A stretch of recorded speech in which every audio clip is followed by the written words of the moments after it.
This time on Psychic Investigators. In Napa Valley, 2 young women are stabbed to death in their home.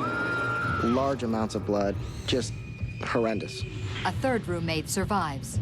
In a few minutes' time, my entire life was changed. How could this happen in our Napa? Police have the forensics, but no one to tie it to. Who am I missing? Who did I forget? What am I overlooking? A psychic says, look closer to home. They knew this person. There was no question about it.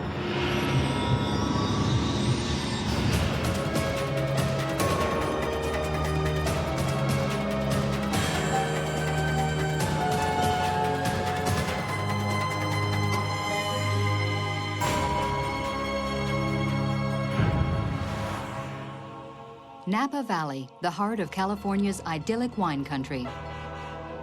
A place of vineyards, breathtaking views, the good life, and if nothing else, a safe place to live. And then, Halloween 2004. This is 911 emergency. What are you reporting? Oh my God, we got attacked. Who attacked you? I don't know. I don't know what happened. Okay. Most of my roommates got hurt. Oh my God. I think they're dying. I just want to die. Do you know who might have done this? Oh God. When the police arrive at the house on Dorset Street, they find 2 women dead. The scene is so gruesome, a female officer feels ill and has to leave. More police descend on the house. The homicides had occurred in the upstairs of the residence. As we approached the staircase, there was an enormous amount of blood. Detective Kirk Primo was a 14-year veteran with the Napa Police Department. Not wanting to contaminate the evidence on the stairs, Detective Primo uses a ladder to get his first look at the carnage. Large amounts of blood, just horrendous. A double homicide. Leslie Mazzara and Adrienne Insomnia, both 26. I always live by the rule of the crime scene's always at least twice the size as what it appears. Outside the house, one of the first pieces of evidence Detective Primo finds is a pile of cigarette butts. They didn't appear to be weathered. They didn't appear to have been there for a long time. The lone survivor of the vicious attack is 28-year-old Lauren Meanza. The bedrooms of Adrienne and Leslie are on the 2nd floor. Lauren's bedroom is on the 1st floor at the back of the house. I got a phone call, so I went into my room and took it, and I heard Adrienne say goodnight, and that was about 10, I think. I went to bed about 11, and probably by 11:30, the house was pretty quiet. By midnight, the young women are sound asleep.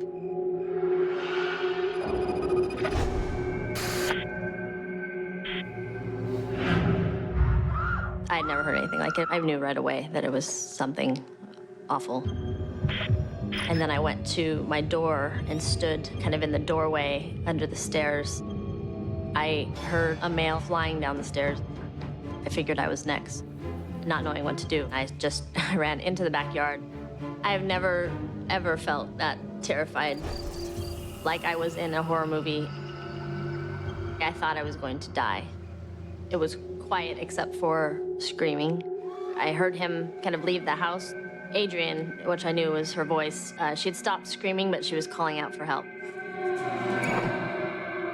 There was blood everywhere. Adrienne just lying down next to her bed. She was alive still, but I could tell in her eyes she was gone. I had never really seen someone die before. To the right of Adrienne was Leslie lying face down in a pile of clothing. I just turned around and went down the stairs, and I called 911. In a few minutes' time, my entire life was changed. I'd lost my friends, my roommates, and I'd been left untouched. The only one who lived to tell the tale, police turned to Lauren for answers. Who would want to kill her roommates? Leslie Mazzara had moved to Napa about 6 months ago and landed a job at the vineyard of Hollywood legend, Francis Ford Coppola. Leslie was very, very outgoing and very spunky. I'd never met anyone like her. Just warm and Southern hospitality, everything. Guys really liked her. Everybody kind of was drawn to her. Adrienne Insomnia grew up in the area. and was an engineer for the city of Napa. Adrienne was different. She was much more, she was mellow, very good friend to people, just very smart individual. These girls were tremendously well-liked, had tons and tons of friends, very social. There was no obvious motive that stood out as to why this crime may have happened. This was not going to be an easy case to solve. For days, crime scene investigators worked the house. The killer entered through a push-up window. There, they find fibers and what they hope is his blood. Nothing appears stolen. He's left no fingerprints and no weapon. All the evidence is sent for testing. Well, the first reaction from the community was just shock and disbelief that something like this could happen in our quiet little Napa. Marcia Dorgan covered the story for the Napa Valley Register. People were worried, they were scared. I mean, they didn't know if they had a serial killer out there running around. But the police don't think the murders were random. They think this is a crime of passion. A pattern of the blood evidence that was collected, the anger and aggression. The autopsy results support their theory. Cause of death, multiple stab wounds. Focus was that the killer may have been an acquaintance or someone known to Leslie, as Leslie did leave a more active social life. Leslie just attracted males. She had a lot of men interested in her. 2 weeks later, the town of Napa holds a candlelight vigil for the two murdered women. Police methodically question hundreds of their male acquaintances, starting with their inner circle. But after 3 weeks, the police are no closer to identifying the killer.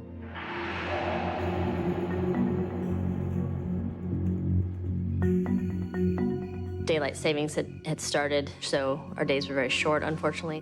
So any darkness, I couldn't stand. Lauren and I, from the day of this incident, we met or talked on the phone daily. Lauren was very eager and very helpful in the investigation and wanted to be kept abreast. So much evidence to process and so many potential suspects, the police are overwhelmed. And then something unexpected. A friend of Lauren's makes an appointment with two LA psychics, Marty and Michael Perry. Allie had called me to let me know she was going to see the Perrys, go have a reading with them. She said that she would call me afterwards and let me know how it went. The Perrys work as a team. Marty, an artist, claims to sketch what the spirits show her. It's almost like automatic drawing. I get images of the people on the other side, and very often I'll have artists on the other side work through me. I'm in control, but I'm not. Michael claims to channel them. A medium's purpose is to be the vessel through which a deceased person communicates to a living person without getting in the way. It's like conscious possession. I'm there with you, but I'm not. Allie records the session and tells them nothing about the murdered women. Michael Perry appears to fall into a trance.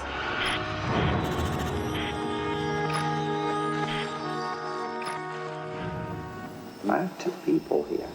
One says my first name is A. She's talking about a party.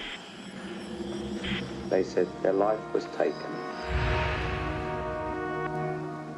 I can feel stabs up here around my neck, or my neck's cut.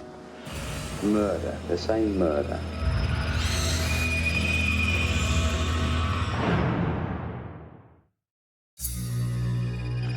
Two young women are stabbed to death in their Napa Valley home, while a third roommate escapes. 400 miles away, a pair of psychics claim to receive messages from the spirits of the murdered women. Michael got on the phone and he said, I need to speak with you. And we set up an appointment for a phone interview or reading. Marty and Michael felt that they could possibly help out in our investigation. I told Laura that I was open for anything. A month after the murders, a phone reading is arranged. Lauren takes notes while Michael and Marty Perry record the session. Marty allows spirits to guide her hand as she begins to sketch. while Michael enters a trance and establishes contact with the murdered women, Leslie Mazzara and Adrienne Insomnia. You know, she's the loudest one. She's the talker to me. Michael had told me that Adrienne was coming through more clearly. She had a very analytical mind, so she was definitely in the forefront of everything, whereas Leslie kind of stood back. She says you'd have stayed, you'd be dead too. You understand? Adrienne knew that I had left the house. She would have not known I would have left the house unless she was already past and seeing things. Michael claims to see the female police officer who first arrived at the murder scene. She couldn't take it or didn't want to be in there. She left, didn't she? This is what she says. When I heard that, I was very surprised, and I looked over to Kirk. I said, "Did that happen?" And he said, "Yes." That kind of sealed it for me. You know, I had goosebumps just like she did. Those were details that were not released. Those were details that were kept very private as to not inhibit the investigation. All this time, Marty Perry has been sketching the face of a man. I did ask the girls on the other side to send me an image of the perpetrator. The biggest feeling was the goatee. When I get a facial hair, and I'm drawing it, I start itching all over the place, and that's what I was getting when I was drawing that. After the session, they emailed it to me, and I remember looking at it. It actually looked familiar. I wasn't sure why. Could this be a portrait of the killer? Detective Primo adds the sketch to the case file in hopes it will trigger something. This could be for real. Perry's were interested in coming up and meeting with us in person, and so he definitely wanted to pursue that. DNA results from the blood taken at the crime scene identify 3 people: Leslie, Adrienne, and what police believe is the killer, a white male. But these women were very popular women, and they had tons and tons of friends. Leslie had ties to so many different cities and states that they had to do all of that, and they just interviewed people. Police ask all of the women's male friends to provide voluntary DNA samples. There was several pools of individuals to be interviewed and to be sampled. It wasn't just a local police department investigation. There were several state and federal agencies involved. There was a lot of high and lows periods during the investigation when we felt that we might have somebody whose DNA was eventually going to come back and be a match to what we had. And then there was the lows when those didn't. Over the next 6 weeks, DNA results eliminate suspect after suspect. Police are no closer to catching the killer. We knew we had what it was going to take to link our assailant to the crime. It was just finding that assailant. Looking for anything that might help to solve the case, the police meet with the psychic couple, this time in Napa. Michael Perry claims to connect once more with one of the murdered girls, Adrienne. I said to Lauren, "Who's Lily?"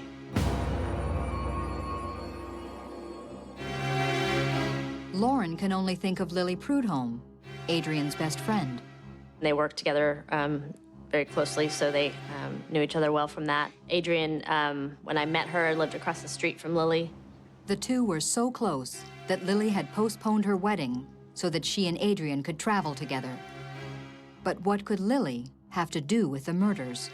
There was no way that I even would second guess any Lily or anyone related to Lily being involved with this crime. Something I completely dismissed. I didn't even write it down in my notes. Focus was more on Leslie. So anyone kind of on Adrienne's side was not as heavily focused on. So there weren't a lot of flags going up at all. Lauren felt just as I did that it was just Adrienne's best friend and that it really didn't have any significance other than Adrienne was trying to maybe get a message to Lily. Maybe there are more answers at the house. Lauren was clearly traumatized. You could see it. Yeah, she didn't want to go to the house. I quickly learned my limitations on what I could give and what I couldn't. Even before the police officer and the psychics enter the house, Michael Perry claims to key into the crime. I said, "Oh, there are blood splats that you found out on the porch." I said, "That's his blood." And he said, "Yes, we believe so." I said, "Oh, the window opened up And he climbed in through the windows and he found blue fibers on the windowsill. Kirk said yes. Inside, no evidence of that horrific night remains. Michael Perry goes straight upstairs. I knew immediately which room it had happened in. Michael ran his hand along the banister and it stopped and said that he believed the killer's blood had been located on the banister in these locations. In fact, that is where it had been found. So we stood in the room for a while, and of course there was nothing there. It had all been cleaned out. I remember saying to him, you found one girl here and you found the other girl here, didn't you? And he said yes. Adrienne was doing most of the communicating with me, and she told me that the other girl had been stabbed first, then attacked Adrienne. She put up a big struggle. Then, Michael Perry says what the police already suspect. I strongly felt that it was someone they absolutely knew. There was no question about it in my mind that they knew this person. He has one more message from Adrienne. She kept referencing a boyfriend.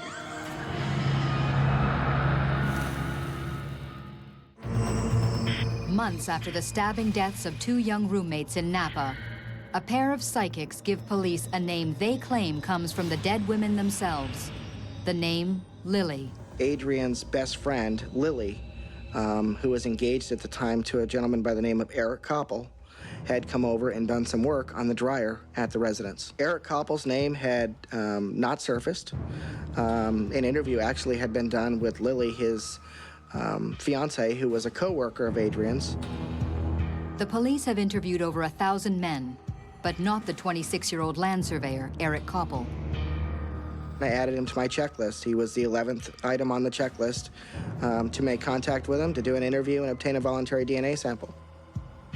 When I first saw the picture of Eric, the first thing that stood out was the sketch that Marty and Michael had provided and how accurate it was, looking almost identical to Eric. It also put pieces together, such as what Lily meant. Before he can interview Lily's boyfriend, Eric Coppel, Detective Primo is taken off the case. My rotation to rotate out of investigations was about to come up. I created this checklist to which I passed on to the incoming detective. The list was never followed up upon, and Eric was never contacted. The investigation inched along for nearly a year. Leads dried up, and no more tips were coming in. Lots of community pressure, lots of community uncertainty, and the pressure was that we need to solve this. And no one wanted answers more than Lauren Meanza. I was fearful that it would just be forgotten about, I think, and become a cold case. It was finally decided through the department that we would go ahead and reveal the brand of cigarette that had been collected and sampled DNA the night of the homicide. A rare brand, and one that had been introduced not long before the crime had occurred. DNA on the cigarette butts matches the DNA of the blood found at the crime scene. Blood, the police believe, belongs to the murderer. We didn't associate with any smokers, and then I stopped. I thought, you know, Lily smokes, and so does her boyfriend at the time. They smoked. So I gave them Eric Coppel's name. September 22nd, 2005, the police released the distinctive brand of cigarettes to the media. Camel Turkish Gold. Eric Coppel's brand. 5 days later, accompanied by his now wife, Lily, the quiet land surveyor turns himself in. Was shocked at first, and then it kind of made sense. He didn't stick out, but he kind of just survived under large personality of Lily. No one in the community, and especially people that knew him, thought that Eric was ever a suspect, let alone a killer. Eric Matthew Coppel is charged with 2 counts of first-degree murder with special circumstances, lying in wait and using a knife. He was fearful of losing Lily.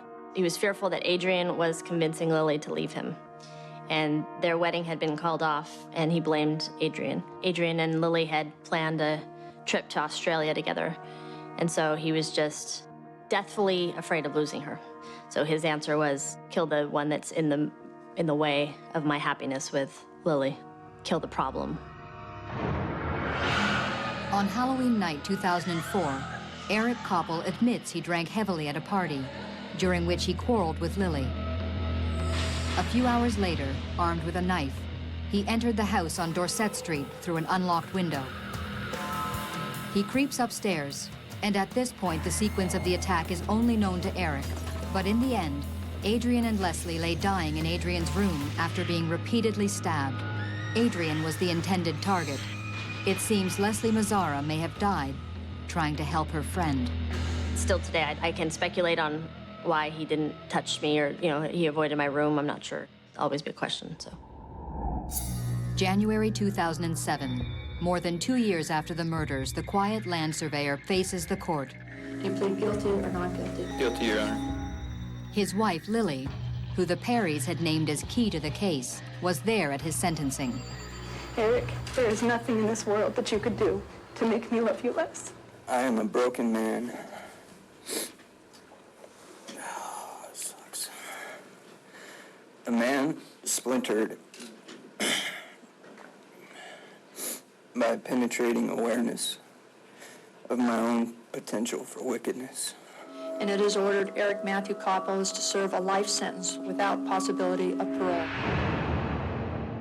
Finally, some closure for the family and friends.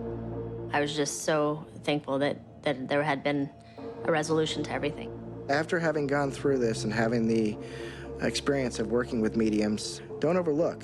They may be a very good asset to your investigation, and at least they may be a small piece to that puzzle that you're missing. I felt Adrienne was a very strong personality, a very determined girl, and that she was determined to put this guy away or do something about it. And that's what we do this for, is to help heal people, help realize that there is another side, and that we don't die. The first night when I was questioned, I asked, what do people in my situation generally do? And Kirk had said, people don't generally survive in this situation. They're usually killed too. The experience with the Perrys has given me a faith that after we pass, that we can still have a connection to the ones we've loved in this lifetime.